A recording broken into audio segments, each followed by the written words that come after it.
তিনটি স্বপ্ন দেখা ধনী হওয়ার আলামত। অনেকেই স্বপ্ন দেখেন আর অনেকে স্বপ্নকে বিশ্বাস করতে চান না। ভালো করে মনে রাখবেন, স্বপ্ন কিন্তু অনেক সময় সত্য হয়, যেটা ভালো স্বপ্ন সেটা কিন্তু সত্য হয়। স্বপ্নের যে একটা ব্যাখ্যা হতে পারে এটা কিন্তু আমাদেরকে বিশ্বাস করতেই হবে, কারণ ইউসুফ আলাইহিস সালাতু ওয়াস সালাম সবচেয়ে বড় স্বপ্নের ব্যাখ্যাদাতা ছিলেন। এক নাম্বার স্বপ্ন, যে স্বপ্নটা দেখলে বুঝবেন যে আল্লাহ তাআলা আপনাকে ধনী বানাতে চাচ্ছেন, সেটা হচ্ছে আপনি স্বপ্ন দেখছেন যে আপনি কন্যা সন্তানের বাবা হতে যাচ্ছেন।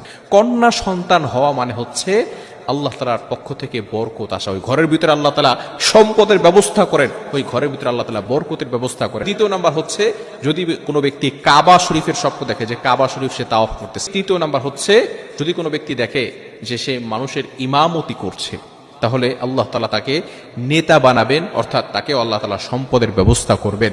এই তিনটি স্বপ্ন যদি আপনি দেখেন তাহলে বুঝবেন যে আল্লাহ তাআলা আপনাকে সম্পদ দিতে চাচ্ছেন। তবে এই ক্ষেত্রে অবশ্যই আপনাকে আল্লাহর কাছে